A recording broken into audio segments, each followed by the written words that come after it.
यातल्या काही प्रश्नांची उत्तरं आता आपण समजून घेऊया. सगळ्यात पहिले आपण सुरू करूया, डायरेक्ट स्टॉक योग्य की इक्विटी म्युच्युअल फंड योग्य? मित्रांनो, या टेबलमध्ये आपण बघणार आहोत डायरेक्ट स्टॉकमध्ये कोणी इन्व्हेस्टमेंट करावी आणि इक्विटी म्युच्युअल फंड कोणासाठी जास्त योग्य आहे. तर ह्या टेबलमध्ये वेगवेगळे पॅरामीटर्स दिलेले आहेत, याच्यापेक्षा पण बरेच पॅरामीटर्स आहेत, पण हे 5 पॅरामीटर आपण आज इथे डिस्कस करूया. पहिला आहे suitability, management expertise, risk, volatility आणि रिटर्न. तर आता डायरेक्ट स्टॉक्स कोणासाठी सुटेबल आहेत? तर जे सीझन्ड आणि क्वालिफाईड इन्व्हेस्टर्स आहेत, ज्यांना साऊंड मार्केट नॉलेज आहे आणि जे वेगवेगळ्या स्टॉकचं रिसर्च ऑन देअर ओन करू शकतात, त्यांच्यासाठी direct stock market definitely suitable आहे. त्यांना डायरेक्ट स्टॉक मार्केटमधून खूप चांगले रिटर्न्स काढता येतील. पण जे नवीन इन्व्हेस्टर आहेत किंवा जे सीझन्ड इन्व्हेस्टर आहेत, ज्यांना चांगलं मार्केट नॉलेज पण आहे, पण ज्यांच्याकडे रिसर्च करण्यासाठी वेळ नाही आहे, अशा सगळ्या इन्व्हेस्टर्ससाठी इक्विटी म्युच्युअल फंड सगळ्यात योग्य आहे. कारण इक्विटी म्युच्युअल फंडचं मॅनेजमेंट हे हायली क्वालिफाईड फंड मॅनेजर्स अतिशय प्रोफेशनली करतात. दुसरा पॅरामीटर आहे, ह्या इन्व्हेस्टमेंट करताना आपल्याकडे काय मॅनेजमेंट एक्सपर्टीज असल्या पाहिजे. Direct stocks requires high level of ability and knowledge. Not every investor has ability to identify the best stocks, hence chances of making wrong choices is very high. मित्रांनो, प्रत्येकाकडे stock मार्केटचं खूप चांगलं knowledge आणि खूप जास्त स्किल्स नसतात. Limited knowledge किंवा लिमिटेड स्किल्सवर तुम्ही डायरेक्ट स्टॉक्समध्ये इन्व्हेस्टमेंट करायला गेलात तर चुकीचे स्टॉक्स आयडेंटिफाय करण्याची चान्सेस खूप जास्त आहे आणि त्याच्यामुळे तुमचे लॉस होण्याचे पण चान्सेस खूप जास्त आहे. ह्याच्या अगेन्स्ट दुसऱ्या बाजूला equity mutual funds are operated by professional fund managers who conduct thorough analysis of so many things. जसं की इकॉनॉमिक अनालिसिस आहे, म्हणजे आपल्या देशाची तसेच जगातल्या वेगवेगळ्या प्रगत देशांची इकॉनॉमी कशी प्रोग्रेस होते. फंडामेंटल अनालिसिस म्हणजे एखाद्या कंपनीची स्ट्रेंथ काय आहे, एखाद्या कंपनीचा इम्प्रूव्हमेंट एरिया काय आहे. सेक्टर अँड इंडस्ट्री डायनॅमिक्स म्हणजे एखादा सेक्टर कधी ग्रो होणार आहे, त्याचे आज ग्रो होण्याची चान्सेस काय आहेत, किंवा एखाद्या इंडस्ट्रीमध्ये काय प्रॉब्लेम्स आहेत हे सगळं समजून घेणं.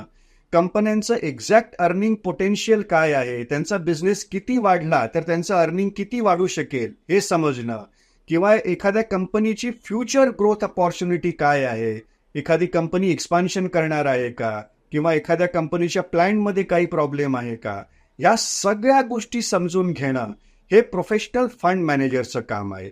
आणि एवढ्या सगळ्या गोष्टी समजून घेतल्यानंतरच जेव्हा एक प्रोफेशनल फंड मॅनेजर कंपनीचं सिलेक्शन करतो, तेव्हा चांगले रिटर्न मिळण्याची प्रोबॅबिलिटी खूप वाढून जाते.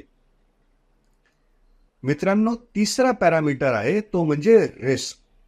Direct stock investments are always riskier, कारण रिस्क मॅनेजमेंट स्टँडर्ड्स हे लोकांना माहिती नसतात आणि ते फॉलो पण केले जात नाही. आता रिस्क मॅनेजमेंट स्टँडर्ड्स म्हणजे काय, तर एखाद्या स्टॉक्समध्ये आपण इन्व्हेस्टमेंट केल्यानंतर या स्टॉक्सचं टार्गेट आपण काय ठेवलं पाहिजे, किंवा आपला डिसिजन चुकला तर किती लॉस बेअर करून आपण त्याच्यातून बाहेर पडलं पाहिजे, हे ठरवणं याला रिस्क मॅनेजमेंट स्टँडर्ड्स म्हणतात.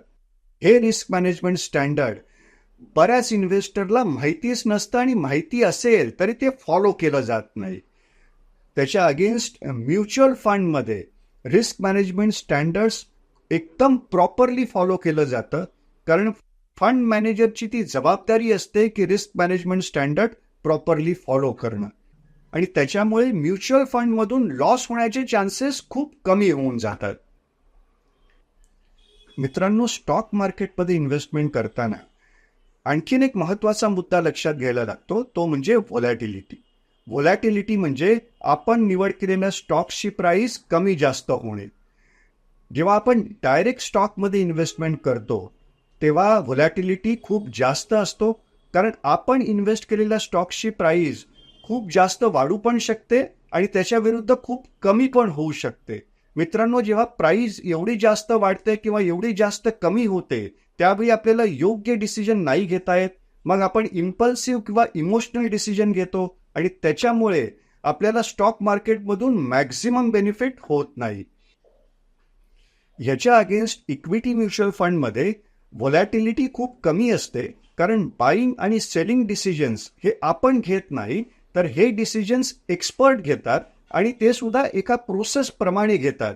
त्याच्यामुळे इक्विटी म्युच्युअल फंडमध्ये इम्पल्सिव्ह किंवा इमोशनल डिसिजन घेतले जात नाही, म्हणून चूक होण्याचे चान्सेस फार कमी होऊन जातात. आणि मित्रांनो, सगळ्यात शेवटी आणि सगळ्यात महत्त्वाचा पॅरामीटर म्हणजे रिटर्न्स. डायरेक्ट स्टॉक्समध्ये कंपाऊंडिंग ॲन्युअल रिटर्न आहेत 21.5%, पण हे रिटर्न्स इनकन्सिस्टंट आणि रिस्की आहेत. वेअरॅज इक्विटी म्युच्युअल फंडमध्ये कंपाऊंडिंग ॲन्युअल रिटर्न्स आहेत साधारण 22.5%, पण हे रिटर्न्स कन्सिस्टंट अँड प्रोबॅबल आहे. आता मी हे काय सांगितलंय हे समजावून देण्यासाठी मी तुम्हाला एक एक्झाम्पल देतो. ज्या क्लायंटनी 2002 साली HDFC बँकेचा शेअर विकत घेतलेला होता आणि त्यांनी तिथून पुढची 22 वर्ष तो होल्ड केलेला आहे, त्याच HDFC बँकेच्या शेअरची आजची प्राइस आहे 1700 रुपये. याचा अर्थ HDFC बँकेनी या 22 वर्षामध्ये 21.5%चे कंपाऊंडिंग रिटर्न दिलेले आहे. पण हे रिटर्न फार इनकन्सिस्टंट आणि फार रिस्की आहेत, कारण HDFC बँक एखाद्या वर्षी 30-40% पण खाली आलेला आहे.